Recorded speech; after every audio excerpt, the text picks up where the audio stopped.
malam hari ini. Untuk diskusi untuk ini apa ya, nggak begitu seformal aja, bebas. Apa yang ingin kalian pertanyakan, apa yang kalian bingungkan, silakan ditanyakan mulai dari awal, mulai dari mungkin koreksi, pengolahan, atau ada yang bermasalah, disampaikan saja nggak apa-apa. Kita diskusi di sini, kita selesaikan bareng-bareng.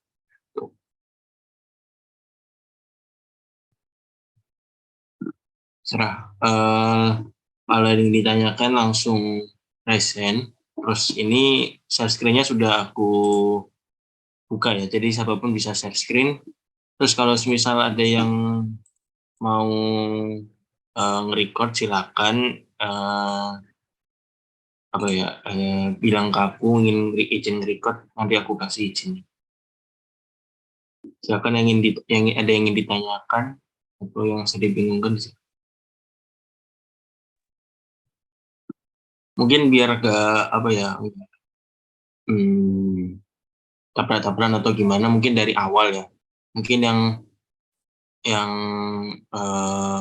koreksi, saat koreksi ada yang masih bingung nilainya salah dan lain-lain, silakan. Recording in progress. Bisa.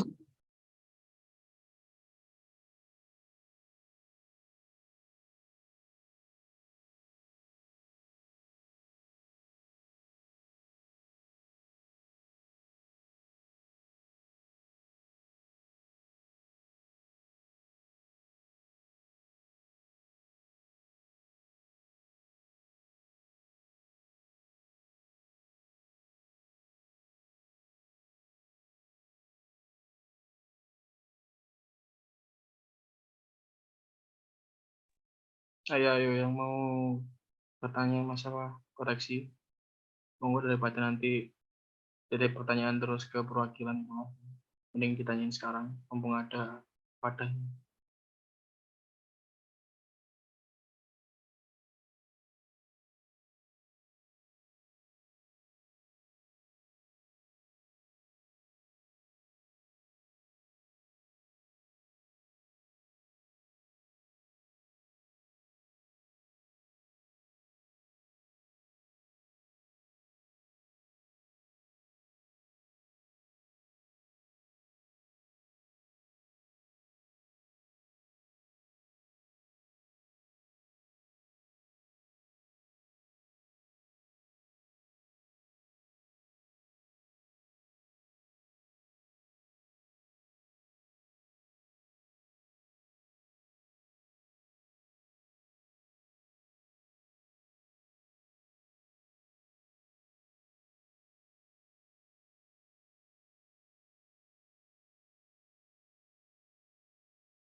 Oke, pertanyaan dari Afian.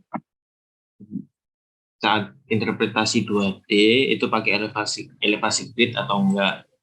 Misalnya elevasi grid itu dibuat apa? Oke, aku izin jawab ya. Jadi elevasi grid. Jadi elevasi grid itu tujuannya itu adalah biar memberi apa ya? Istilahnya kalian itu memberi data, memberi informasi di interpretasi kalian itu sebuah elevasi atau topografi gitu. Nah, jadi kalau misal nanti kalian, ini aku coba share screen ya. Aku contohkan.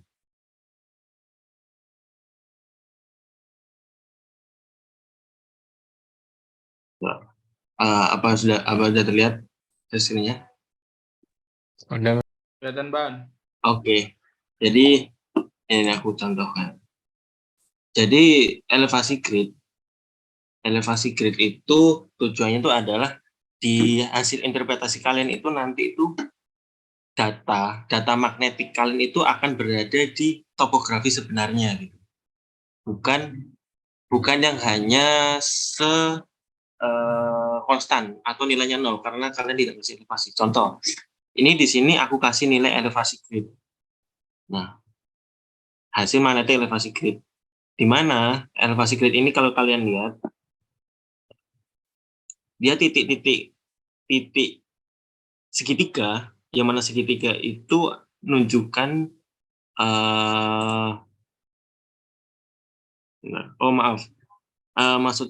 maksudku yang titik merah itu adalah menunjukkan elevasi gridnya, nilai elevasi grid, magnetic elevation grid. Sedangkan kalau topografi itu ditujukan sama yang segitiga biru. Itu dulu ya. Oke. Ini aku kasih contoh untuk yang pakai elevation grid. Nah, nantinya ini aku kasih contoh ketika kalian interpretasi 2D tanpa menggunakan elevation grid. Nah,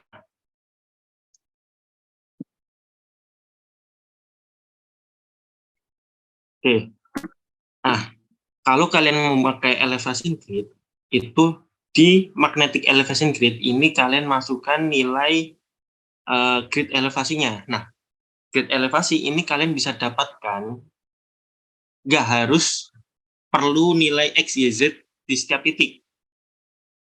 Kalian bisa dapatkan nilai elevation grid itu dari titik-titik topografinya, begitu. Cara gimana cari elevasi grid?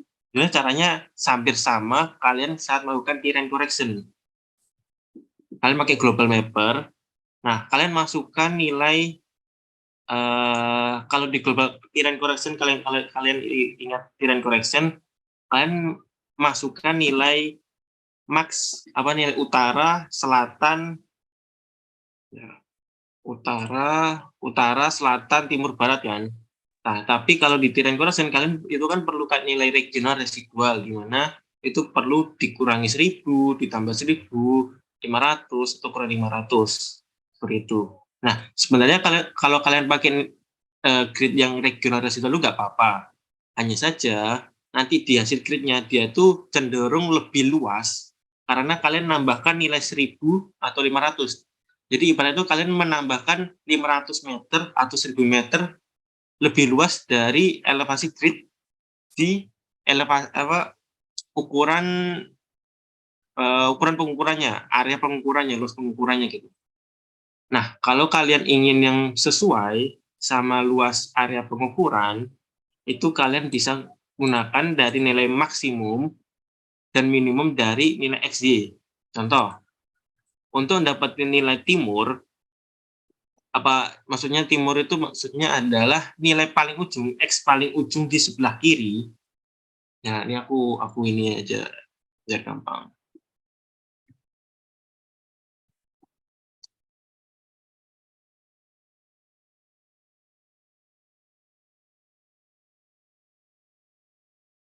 Nah, contoh, ini aku ingin membuat grid dengan area seluas ini, ibaratnya gitu kan. Nah, yang aku butuhkan adalah nilai dari setiap ujung-ujung ini, biar tujuannya adalah biar area gridku itu seluas area penelitianku gitu. Dimana aku butuh nilai ujung koordinat dari paling timur dan paling barat sama utara sama selatan gitu. Jadi di timur ini aku pakai nilai maksimum dari X. Nah, jadi dapat nilainya 592,706. Jadi aku dapatnya di sebelah sini. Nah, paling ujung timur. Entah ini dia paling, maksudnya meskipun dia nggak apa ya, meskipun dia nggak paling, meskipun dia nggak lurus, tapi setidaknya dia paling timur dia sudah mencakupi seluruh titik dari area penelitian kalian gitu. Jadi nggak ada nilai lagi yang lebih dari koordinat ini di sebelah timur yang ini nggak ada lagi, nggak boleh ada itu. Dan nyari titik paling barat koordinatnya gitu. Itu aku pakai min.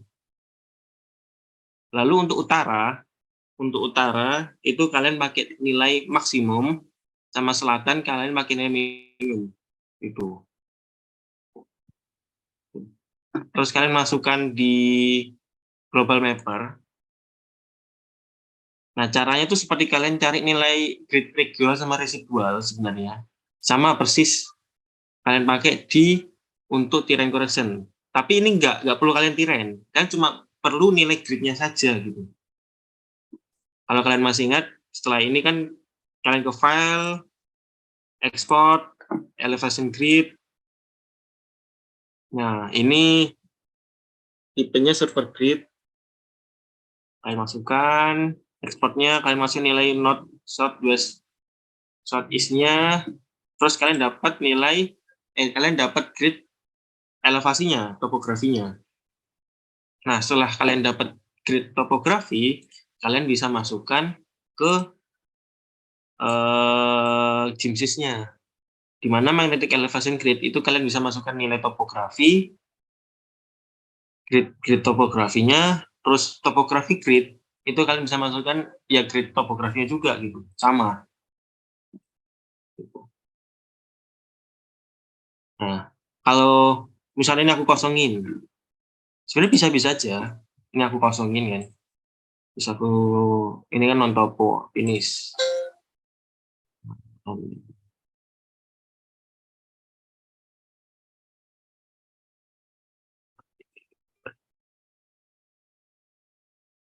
Nah, ini dia. Nilainya adalah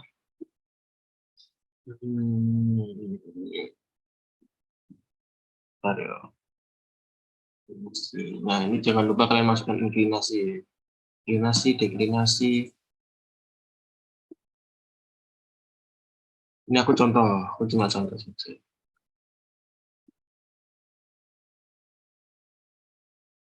Nah, coba kalian lihat perbedaan ketika dikasih topo sama tidak dikasih topo.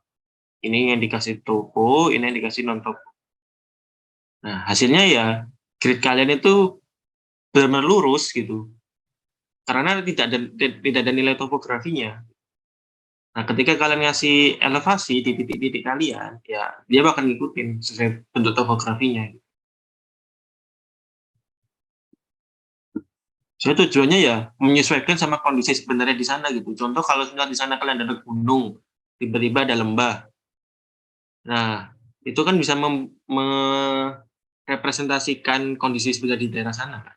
Atau mungkin saat itu ada gunung, terus ada lembah yang curam gitu. Terus nilai magnetik kalian juga benar-benar anjlok. Nah, itu bisa kan bisa jadi pertimbangan, oh mungkin di situ ada patahan atau ada sesar. Jadi lembah itu menunjukkan bahwa adanya sesar yang muncul di permukaan. Itu juga bisa. Itu untuk gimana kita nunjukin bisa maksudnya apa tujuan dari digunakan elevasi grid, fungsinya itu apa. Begitu ya. Oke, paham nggak kira-kira? Paham, Mas. Oke, Mas, mau nanya, Mas. yuk. Misal nggak pakai topo nggak apa-apa kan, Mas? Gak apa-apa, iya gak apa-apa Oke, sebenarnya. oke. Mantap, mantap. Makasih, Mas. Cuma nanti ya kalau misal bisa menjelaskan aja, menjelaskan bahwa permukaan itu seperti apa sesuai. Nggak masalah sebenarnya. Kalau pakai toko-toko. Kalau sudah Oke. terlanjur ya harus apa. Oke, siap. Makasih, Mas. Minimal ya gak. Wah,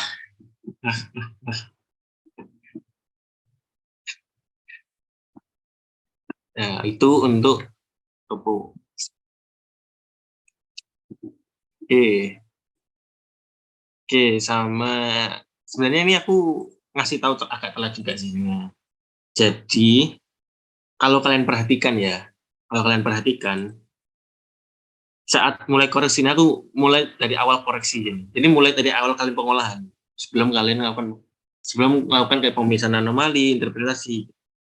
Kalau kalian lihat titik base-nya itu satu sama lain hampir berdekatan ya. Tapi kalau kalian lihat nilainya anomali H totalnya dia tuh cenderung berbeda-beda. Ini minus 21, ini minus 2, ini minus minus 9, padahal kalau kalian koordinatnya itu kurang lebih ya sama, sebenarnya dekat gitu. Nah, titik base itu saat kalian pengolahan sebisa mungkin tidak kalian ikutkan di pengolahan. Jadi titik base dihilangkan, benar-benar kosong. Yang hanya ada cuman titik-titiknya saja, titik tanpa base. Seperti itu. Karena apa? Karena dia pasti akan mempengaruhi nilai dari uh, grade kalian nanti gitu. Oke, sampai sini paham untuk yang koreksi. Jadi saat kalian pengolahan perhatiin lagi base kalian itu nilainya itu konstan atau enggak. Kalau enggak konstan atau kalau bisa gak usah pakai base seperti itu. Nah, kalau misal konstan terus ya selisih 0,0 ya gak apa-apa kalian taruh, tapi ambil satu titik saja. Karena apa? Kalau misal kalian taruh titik base 1, base 2, base 3, kalian taruh tumpuk di satu titik yang sama, dia pasti akan mempengaruhi titik yang lain, titik yang lain. Kalau kalian perhatikan seperti itu. Oke.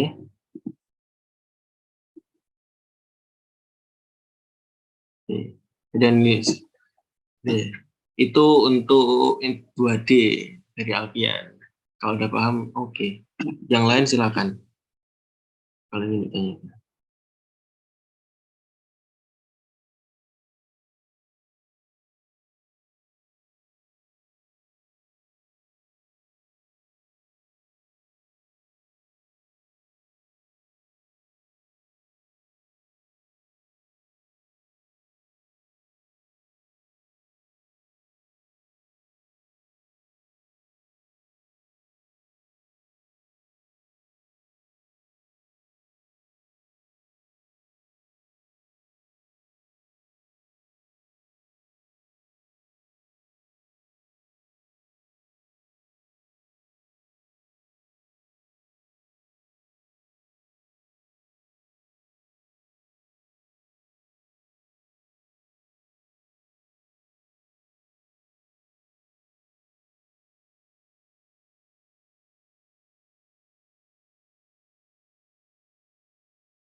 Izin tanya, Mas.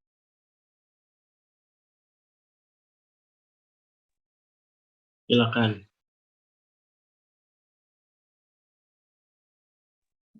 Ini lebih ke itunya sih. Waktu ngolah di Winjilingnya kan apa kemarin nggak kemarin sih. Tadi siang kan saya nyoba yang itu kan pengolahnya itu kayak gimana eh lapisan-lapisannya gitu. Nah, kalau di Winjiling kan dia kan nyesuaiin titik-titik merahnya itu sama garis birunya sama ke titik-titik merahnya. Ya, Terus saya boleh share screen, Mas. boleh.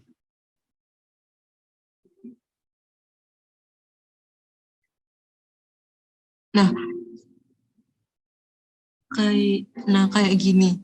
Terus kan ini saya itu masih belum saya pastiin sih lapisannya berapa sama apa aja. Nah, tapi kan waktu saya ngatur yang di lapisan atas ini si biru si hijau-hijaunya ini nggak berubah, tapi kalau saya atur yang di basement dia bisa nyesuaiin gini. Nah, itu gimana? Saya bingungnya di situ, Mas. Coba dikerakin coba satu. Yang Apa? coba dicontohin bergeraknya enggaknya kayak gimana?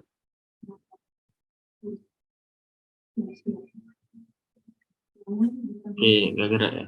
Nggak gerak. Tapi kalau misal yang saya ubah yang di basement ini paling bawah, dia gerak. Ya. Jadi dia tuh selain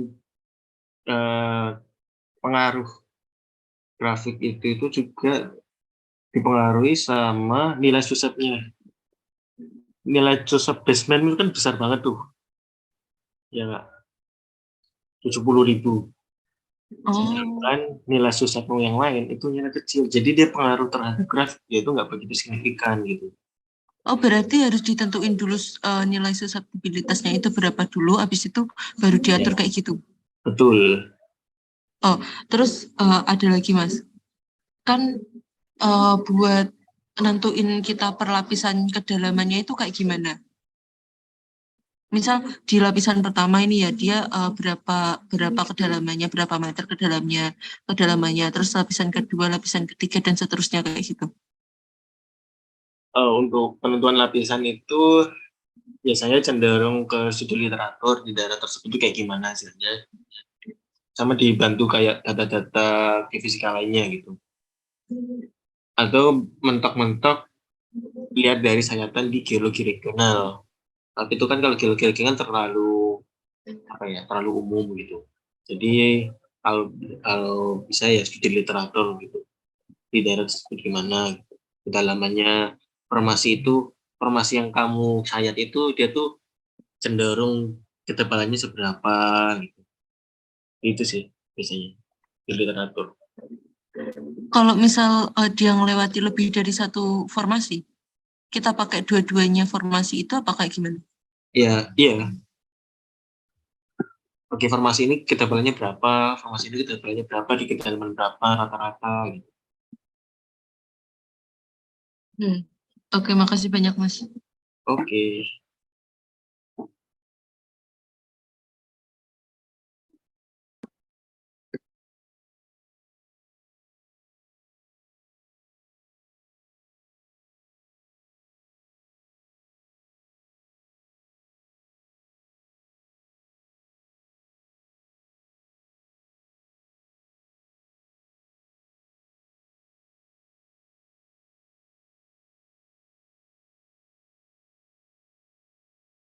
Yang lain silakan kalau ada yang ingin ditanyakan.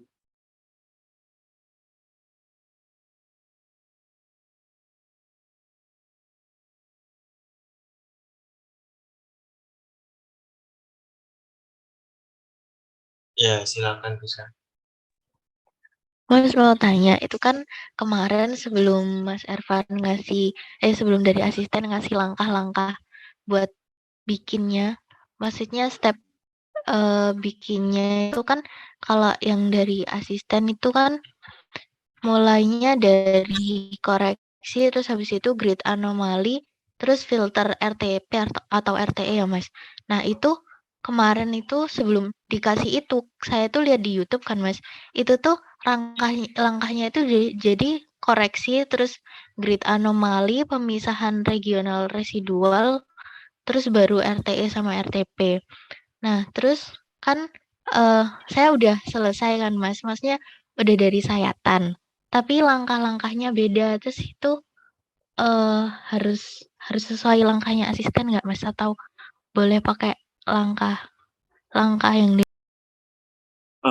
Gini, kira-kira misal kamu pakai cara langkah-langkah dari asisten sama langkah-langkah di YouTube sama atau beda?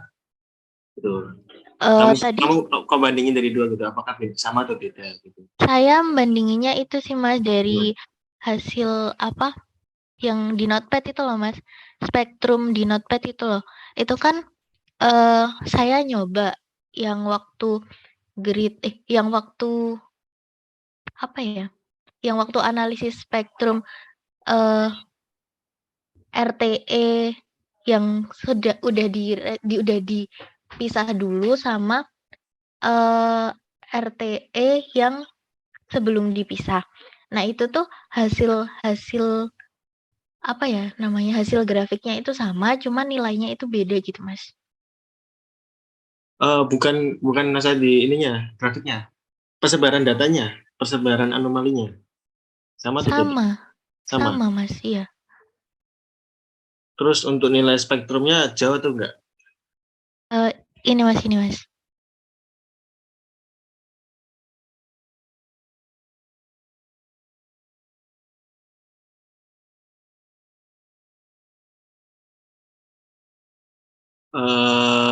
Yang udah kamu olah,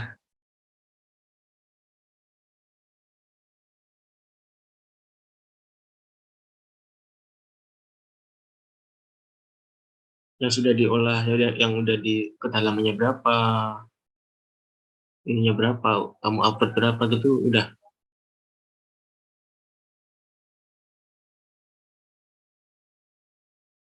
Oh, sorry, Mas, masih mute. Gimana, Mas? Yang udah diolah apanya, Mas? Itu yang udah kamu olah grafiknya. Ada Nah, nggak? itu kalau yang saya pakai tutorial YouTube itu, Mas, itu tuh nggak pakai Excel ngolahnya. Jadi ngolahnya itu langsung di itu, langsung di mana? Langsung di Oasisnya buat pemisahan regional residualnya. Pakai apa filternya?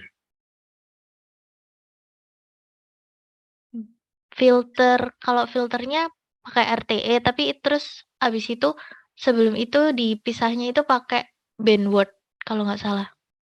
Band apa? Bandword, iya Bandword. Butterworth atau bandwidth? Butterword kali ya Mas ya. Butterword kayaknya Mas. Oke, Butterworth. Terus uh, dia sebenarnya ya nggak masalah sih. Kalian mau nggak pakai filter apa untuk pemisahan itu nggak apa. Kan intinya targetnya adalah kalian mau pengolahan itu adalah kalian bisa menemukan anomali regional, residual, kedalaman residualnya, kedalaman regional itu apa gitu. Cuma setidaknya kalian tahu konsepnya aja gitu. Kalian tahu konsep dan teori dari kalian melakukan pemisahan itu, kalian berdasarkan apa, melihat apa gitu. Ya nggak apa-apa. Kalau pakai apa yang ini Butterworth ya apa gitu. Ya, ya. Sebenarnya asisten juga nggak marah, kalian dibebaskan juga kalian pakai seperti cara gitu nggak apa-apa. Cuma setidaknya nanti kalian saat melakukan penjelasan, pembahasan itu ya bisa gitu kalian menjelaskan. Jadi Butterworth itu lihat berdasarkan apa gitu. Kalau saya tanya bisa Butterworth atau bandwidth itu dia melihat berdasarkan apa gitu. Kalau itu saya belum paham, saya belum riset lebih lanjut. Nah, tapi caranya kayak gitu. Nah, saya itu bingungnya gini, Mas. Kalau dari asisten itu acuannya dari apa? Terus eh kenapa hasilnya bisa beda gitu, Mas? Pertama, tadi filter yang kamu pakai itu kan udah beda. Yang dari umumnya yang dipakai kan upward. Kalau nggak upward ya band pass yang low pass high pass itu, tapi cenderung biasanya ke upward gitu. Lalu kenapa beda? Ya karena pertama tadi, jadi spektrum itu kan dia ngambil data dari anomali dari data anomali yang dia input. Sedangkan input sedangkan yang sudah diinput itu kan udah beda tuh. Dimana yang satu tadi itu baru anomali aslinya, sedangkan anomali yang satunya itu adalah anomali yang sudah di RTE, yang dimana itu istilahnya sudah direduksi atau istilah kasar diubah gitu. Ya dari situ kan udah beda, data inputnya udah beda gitu. Jadi ya wajar kalau nilai grafiknya juga berbeda. Mungkin dari Mas Soya ada yang ingin ditambahkan, silakan. Ya, Kak, izin nambahin dikit ya. Aku nggak mau nambahin teori banyak-banyak, cuman ngelurusin. Kalau misal metode yang disampaikan sama asisten itu nggak mutlak benar. Nah, semisal dari teman-teman nemuin metode tersendiri buat entah itu misalnya regional residual atau buat apa namanya mau pakai RT atau RTP-nya itu sebenarnya terserah kalian selama kalian ada dasar yang kuat gitu. Misal kayak tadi bisa nemuin filter pattern word ya atau bandwidth. Nah itu selama kalian paham maksud dari filter itu apa dan kalian bisa membahas di laporannya ya gak masalah. Nah kan kalian ada dasarnya gitu. Ya itu sih sebenarnya. Terus tadi kan Visa sempat nanyain kok bisa hasilnya beda. Nah karena dari segi filternya juga itu fokusannya beda. Kalau misal upward kan dia emang menaikkan lah ya efek tujuan dari filternya. Nah kalau bandwidth itu mainnya di frekuensi kah atau pokoknya intinya tuh tujuan dari tiap filter itu bakal beda. Cuma nanti pasti hasil akhirnya ya gak jauh berbeda gitu. Hanya tuh masih sama-sama ingin mencari tahu residual dan regional. Itu sih. Jadi selama teman-teman punya cara dan metode teman-teman yang teman-teman pakai itu ada dasarannya, as long as teman-teman bisa memahami metode yang teman-teman pakai dan bisa jelasin di laporan, ya itu akan menjadi nilai plus sih. Nah, kan metode yang disarankan atau yang dipelajarin sama asisten ini itu yang ya istilahnya mudah untuk dipahami lah. Gitu sih.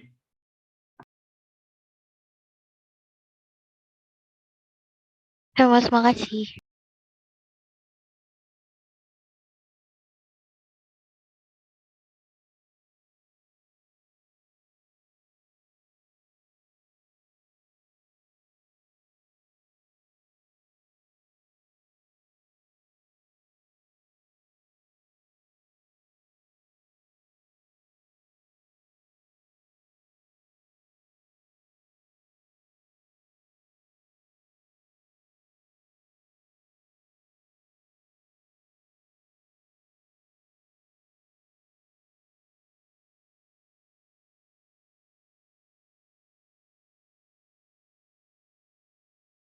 Ya kan kalau yang lain ini ada yang ingin ditanyakan, ingin didiskusikan.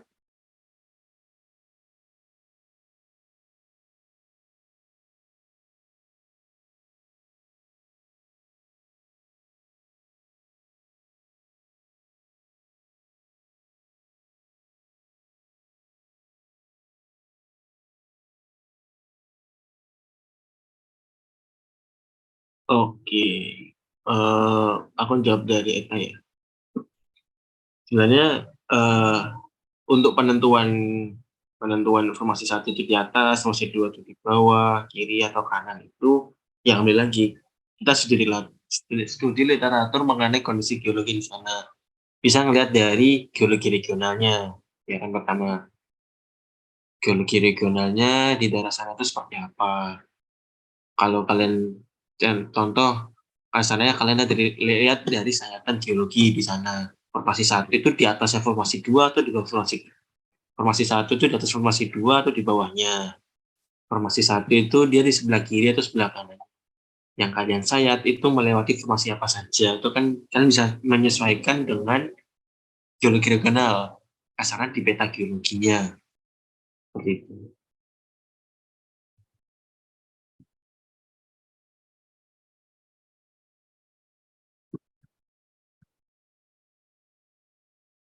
Gimana? Dari Eta sudah menjawab atau belum?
Oke, bisa silakan.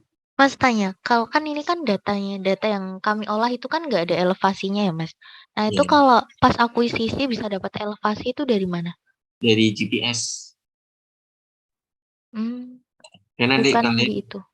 oh enggak, di itunya kan nggak ada kan. Kalau kalian perhatikan kemarin kan, di alatnya itu kan cuma nunjukin nilai waktu, sinyal, sama eh, nilai anomalinya kan, Teslanya itu. Sedangkan GPS apa elevasi itu kalian dapat dari GPS gitu. Jadi nanti kalian saat akuisisi, itu nanti kalian disediakan GPS juga. Pinjam GPS di departemen. Nah itu kan ngeplotnya pakai itu nanti. Nah untuk GPS-nya aku masih sejauh ini dari departemen itu harapannya kalian memakai GPS Geodetic untuk akuisisi besok gitu, akuisisi minggu depan gitu. Dengan tujuannya adalah biar lebih akurat lah titiknya geodetik, biar dapat nilai elevasi sama koordinat. Oke. Mas, terima kasih.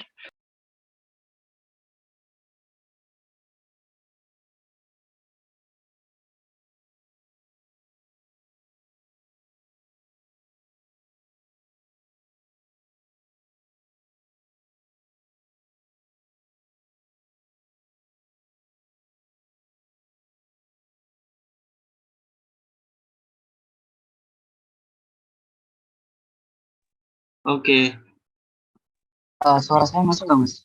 masuk masuk. Kalau ini sih mas kan tadi nanti kan berlapisan dan tadi saya dengar tuh kayak apa namanya hmm, informasi-informasinya itu kan. Nah, tapi kemarin saya ada lihat gitu tuh kayak masukin susceptibilitasnya gitu mas. Itu gimana mas? Sorry itu loh. Tadi suaramu agak putus-putus di aku. Mungkin ini aja ke Oh, chat oke. aja. Sorry.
Oke, jadi masukin nilai susceptibilitas pertama itu gimana ya, Mas? Oke.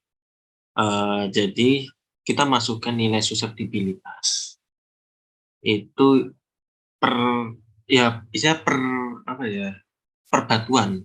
Kalian kan membuat informasi 2D itu kan eh,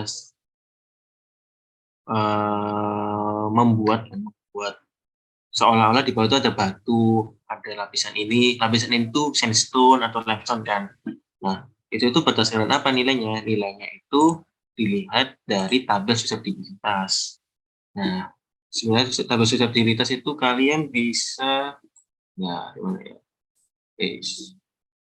Nah, kalau bisa lihat tabel susceptibilitasnya. Jadi kayak contoh sandstone. Hmm,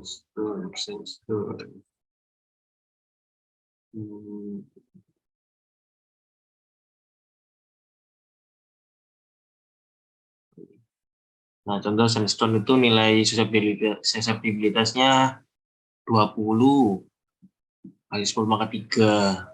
Itu dalam satuan unitnya SI. Tuh. Limestone itu nilainya 0 sampai 3, satuannya SI 0 10 pangkat 3. Nah, masukinnya itu gimana? Ya, kita masukin aja, kita mendefinisikan batuan di bawah permukaan itu seperti apa. Contoh, kita buat batunya itu kayak gini.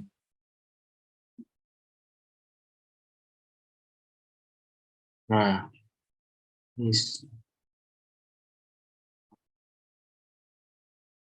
nah, kan ini ada tulisan magnetik nih, magnetik sus. Nah, ini susceptibilitas magnetiknya berapa? Misal aku masuk. Belum share screen, Pan. Sorry. Oh, belum masuk. Saya di tabel Oh iya, salah session. pindahan C. Oke, aman? Aman. Aman. Aman, Mas. Oke, tak doang ya. Mana jadi? Sip.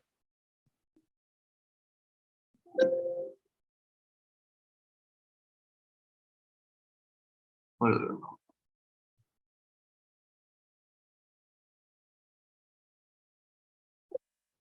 ya bisa kalian bikin lah bentuknya tuh seperti ini kan. Nah, jelek-jeleknya aja. Nah, kan bentuk seperti ini. Nah, di sini kalian definisikan susceptibilitasnya itu berapa gitu. Nah, karena kan kita magnetik kan, berarti kita masukkan nilai susceptibilitasnya berapa. Nah, kita masukin. Nah, misal sandstone kan. Sandstone tadi nilainya adalah 0 sampai 20, 10 pangkat 3. 20 sampai 10, 20 kali 10 pangkat 3. Berarti kan ya 1000, 2000, 3000 gitu kan. Yang anggap aja 5000. Oke. Jeret. Nih, gitu kan. Oh. Nah, seperti itu. Jadi kalian masukkan itu yang cara tahu nilainya dari mana.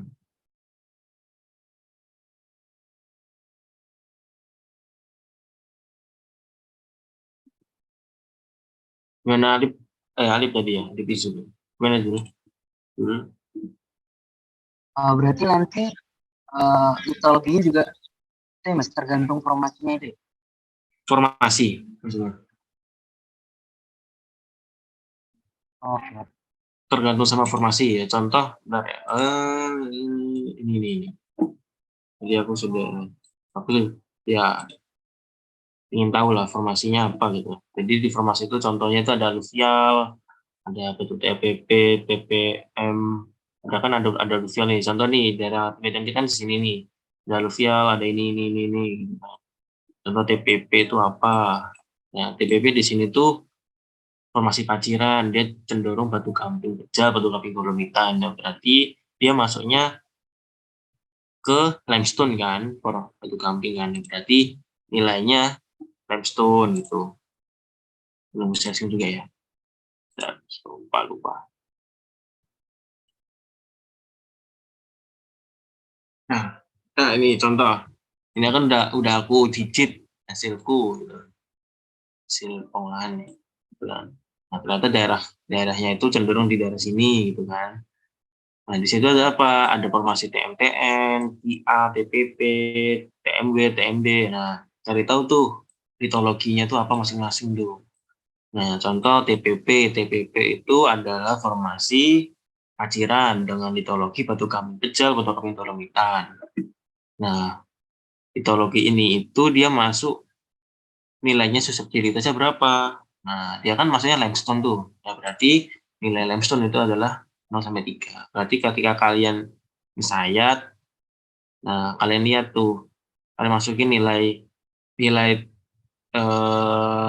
susceptibilitasnya limestone atau gamping itu berapa, seperti itu.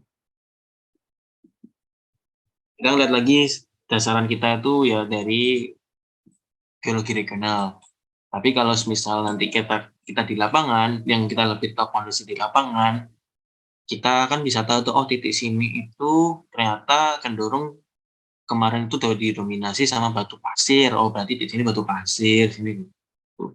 Jadi kita saat di lapangan itu kita nggak tidak mengukur saja, tapi sekaligus misalnya pemetaan kecil lah, pemetaan kecil biar tahu, oh ketika aku nanti di titik sini itu ternyata nilainya segini, itu aku dapatnya batu pasir karena di bawahnya itu pas ada batu pasir yang kelihatan ada singkapan gitu. Itu kan bisa mempermudah interpretasi kita.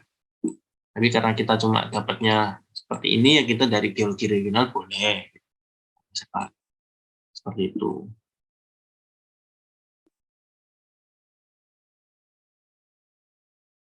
Oke.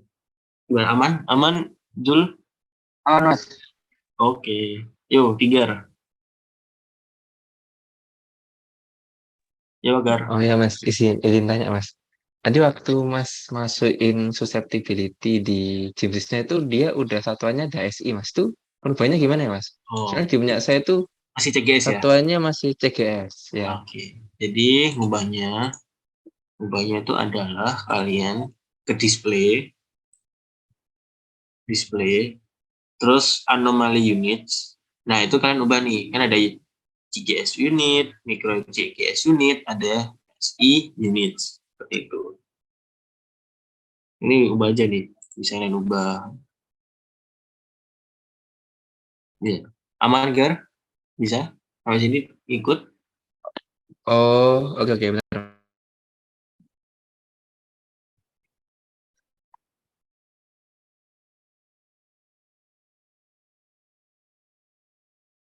Seperti itu. Udah Mas gitu aja Mas. Oh iya, udah. Coba dilihat, dicek. Udah kubah belum SC atau CGS-nya? Oh, udah Mas aman aman. Terima kasih. Oke. Yuk. Yang lain silakan.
Gimana, Rek? Yang mau ditanyain lagi?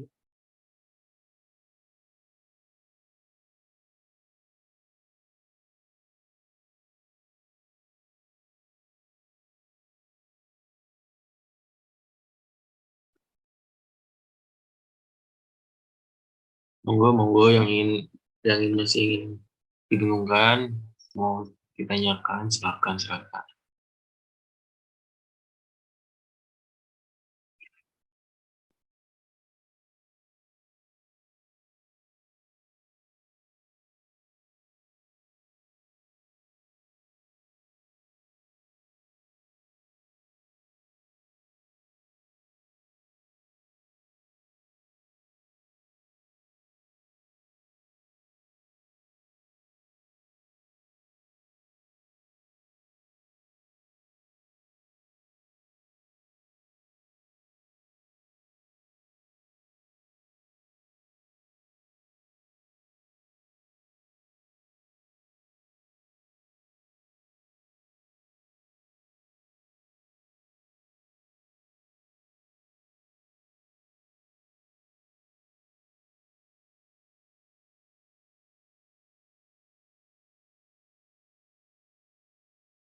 Silakan teman-teman, barangkali ada yang ingin tanyain lagi.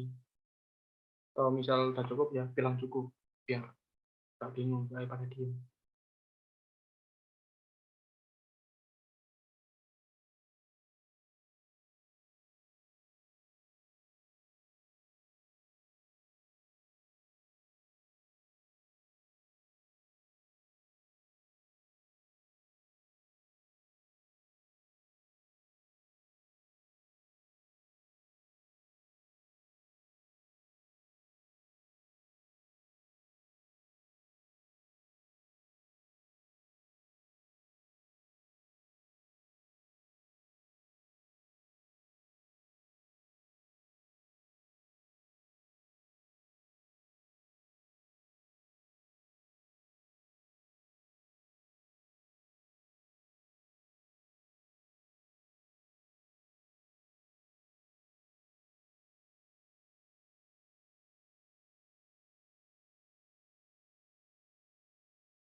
Kalau nggak ada ditunggu sampai 2045 ya.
Oke, apa ada yang ditanyakan lagi?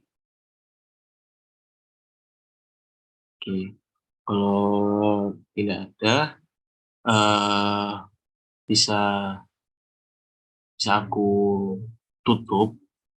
Tapi kalau semisal ada yang ingin diskusikan lagi, silakan monggo. Karena ini mungkin Zoom bakal aku nggak aku end. Jadi kalau asal ada yang ingin leave, silakan leave. Kalau ingin stay di Zoom ya nggak apa-apa. Oke, untuk diskusi ini aku rasa bisa dicukupkan. Nggak apa-apa. Kalau ada yang ingin leave, silakan leave. Terima kasih. Dikerjakan laporannya, jangan lupa pengolahannya juga diingat-ingat lagi, interpretasinya, koreksi-koreksi juga diperhatiin lagi. Jangan lupa deadline-nya tetap ya, nggak mundur, tetap di tanggal 30. Oke. Dari aku sekian, terima kasih. Minal aidin wal faizin. Mohon maaf ya Rek, kalau misal sebelumnya aku ada salah, mohon dimaafkan. Terima kasih.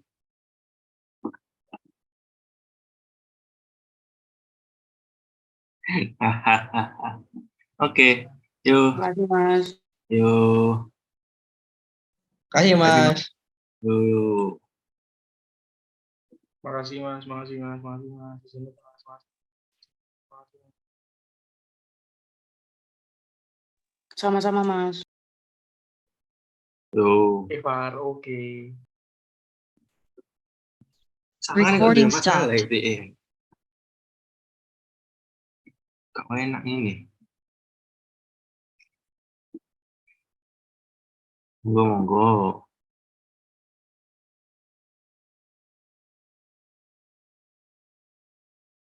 Ya, Mas mau tanya dulu Mas. Ya, gimana? Ini saya nggak tahu. Cuma yang kemarin-kemarin yang tes kemarin tuh waktu coba buat upayakan di kelas itu baru misalnya udah muncul nih kami itu caranya itu nggak segede ini jadi caranya bisa sampai 60 gitu maksudnya ini belum mulai gitu. Sorry dulu. Agak berbug di punya aku. Di chat kira-kira bisa nggak? Atau gimana? Oke Sorry, oke. sorry banget. Bentar ya Ran. Ijul sih.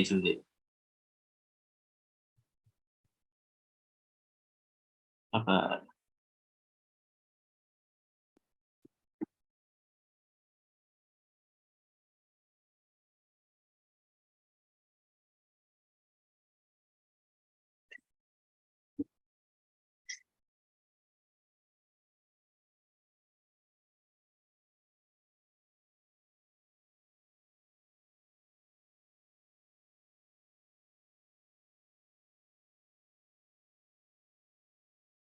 Baru mulainya ayat error udah gede. Itu kira-kira kenapa ya Mas?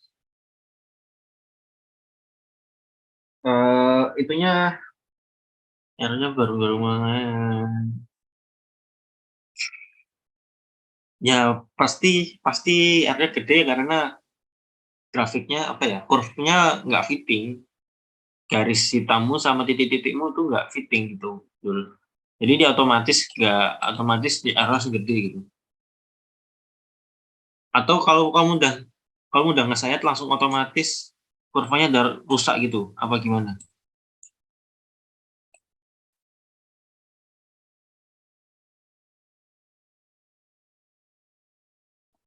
Kayak contoh ini di aku ya.